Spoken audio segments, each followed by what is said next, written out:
Assalamualaikum warahmatullahi wabarakatuh. Ada yang menarik usai sholat Jumat tadi siang, di mana saya bertemu dengan 3 orang laki-laki. Mereka adalah Ansor, Mardi, dan Tomo. Mereka bertiga berteman akrab, sudah saling mengenal sejak dari kecil. Alhamdulillah, mereka sama-sama beragama Islam. Usai melaksanakan sholat Jumat, mereka berbincang di teras masjid. Kegiatan itu sering mereka lakukan, alih-alih bersilaturahmi. Topik perbincangan yang mereka sampaikan tuh biasanya random dan mengalir saja. Sampai pada Jumat itu tadi, mereka berbincang tentang Islam. Dan ternyata ketiga orang teman akrab seperti mereka pun punya cara pandang dan pendekatan yang berbeda ketika berbicara tentang Islam. Meskipun mereka memeluk Islam sedari lahir. Pertanyaannya adalah, apakah ini yang disebut perbedaan dalam Islam adalah rahmat Allah? Tentu saja kesimpulan awalnya kita bisa bilang belum tentu. Kenapa demikian? Ya, apabila perbedaan pendapat mereka berujung pada perselisihan, maka di mana rahmatnya? Atau salah satu atau salah dua dari mereka memaksakan pendapatnya kepada yang lain dan merenggut kemerdekaan serta kedaulatan berpikir yang lain. Dan bukankah itu kezaliman? Tapi apabila pendapat mereka menjadi melengkapi satu sama yang lain, membuka wawasan dan sudut pandang yang lain, itu baru rahmat. Lalu apa sih yang mereka perbincangkan? Ya, mari kita simak perbincangan mereka.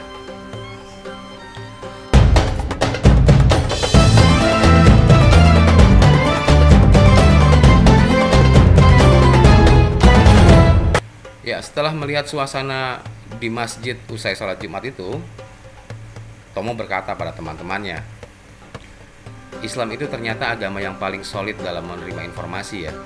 Buktinya, ayat Al-Quran kan yang pertama diwahyukan kepada Rasulullah SAW adalah perintah bacalah atau Iqra. Surat Al-Alaq ayat yang pertama.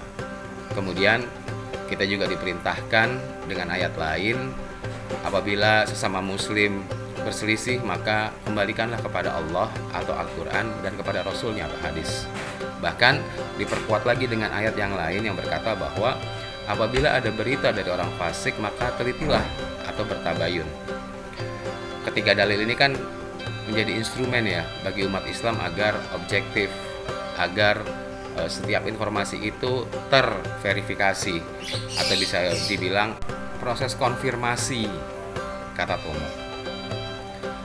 Kemudian Ansor menanggapi perkataan Tomo tadi dengan sebuah pertanyaan. Masalahnya sekarang, Islam itu apa sih? Lalu kalau ada orang yang tidak mendapatkan informasi seperti yang lo bilang, padahal dia berbuat kebaikan, apakah dia tidak bisa disebut Islam? Ibaratnya begini, menurut Ansor. Ada orang yang berada di tengah hutan, dia tidak dapat informasi ayat-ayat yang tadi lo sebutkan. Apakah sudah pasti dia bukan Islam? Lalu Mardi berusaha menjawab dengan pendekatannya. Menurut Mardi, Islam itu ya berserah diri, yang pintu masuknya adalah syahadat. Nah, kalau ada orang yang dengan kondisi seperti yang lo sebutkan, maka dia termasuk golongan yang tidak tahu dan bebas kewajiban atasnya, kecuali kalau dia sudah tahu tapi dia tidak mau keluar dari kondisi itu. Ansor menjawab, terus bagaimana dengan orang yang sudah tahu tapi tidak mau bersyahadat seperti yang lo maksud, padahal dia juga berbuat baik? Apa itu salah? Mardi berkata, nah kalau yang barusan lo bilang itu baru nggak bisa disebut Islam. Oke. Ansor meneruskan pertanyaannya. Terus apakah masuk Islam itu harus mengucapkan syahadat? Jangan-jangan kita nih yang ngaku Islam dari kecil cuman baru sampai mengucapkannya saja, sedangkan syahadat yang sebenarnya syahadat dengan perbuatan itu kita belum. Di sini Tomo berusaha menjawab. Wah, itu sebenarnya banyak yang terjadi sih. Begini, gue coba ilustrasiin dengan masjid ini adalah sebuah bangunan, kata Tomo. Katakanlah masjid itu adalah Islamnya. Ada orang yang posisinya di luar masjid. Mereka ada yang sudah mendengar seruan dari masjid, ada yang mau datang, dan ada juga yang nggak mau datang.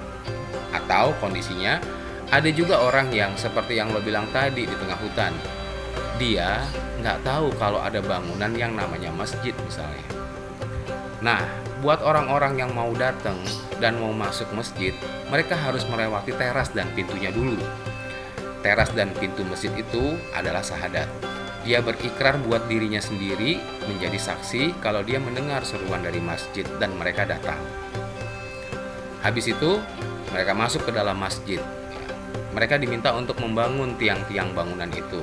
Nah, tiang-tiang bangunannya itu adalah sholat. Lo pernah dengar dong kalimat tentang as-sholatu imaduddin, bahwa sholat itu adalah tiang agama. Itu bisa terjadi hanya setelah mereka bersahadat, setelah mereka berada di teras dan pintunya untuk masuk, kemudian masuk dan membangun tiang-tiangnya. Lalu di dalam mereka juga disuruh ngebangun dinding-dindingnya. Nah, dinding-dinding bangunan itu adalah zakat dan puasa. Terus mereka juga mau ngebangun atap atau kubahnya dari bangunan itu. Nah, atap dan kubah dari bangunan itu adalah haji. Kira-kira begitu. Dari obrolan ketiga kawan akrab itu, kita bisa ambil gambaran bahwa pendekatan yang dipakai Ansor adalah pendekatan kesadaran manusia. Bahwa dalam kondisi-kondisi tertentu, manusia tidak dapat memenuhi syarat-syarat dari protokol keyakinan atau yang kita sebut dengan syariat untuk berbuat baik atau beribadah kepada Tuhan sebagai sumber kebaikan itu sendiri. Nah, pendekatan kesadaran manusia ini bertujuan agar kebaikan atau ibadah kepada Tuhan Yang Maha Esa idealnya dibangun dengan kesadaran, bukan dengan keterpaksaan, karena dibatasi oleh dinding-dinding aturan yang mengurung manusia itu sendiri dan menyebabkan munculnya fanatisme dan bias kognitif atau sentimental kepada pihak lain. Sedangkan yang akan mengisi bangunan itu kan hakikatnya adalah manusia itu sendiri, manusia yang berkesadaran gitu loh. Sedangkan pendekatan yang dipakai oleh Mardi adalah pendekatan syariat. Yang kita semua tahu bahwa syariat mempunyai sifat yang konservatif, penjagaan atau pemeliharaan kepada ibadah dan kebaikan yang dilakukan manusia. Pendekatan maintenance seperti syariat ini sangat diperlukan karena ibadah dan kebaikan yang dilakukan manusia tidak boleh kacau dan dilakukan semaunya sendiri oleh manusia, karena sifat agama adalah keteraturan.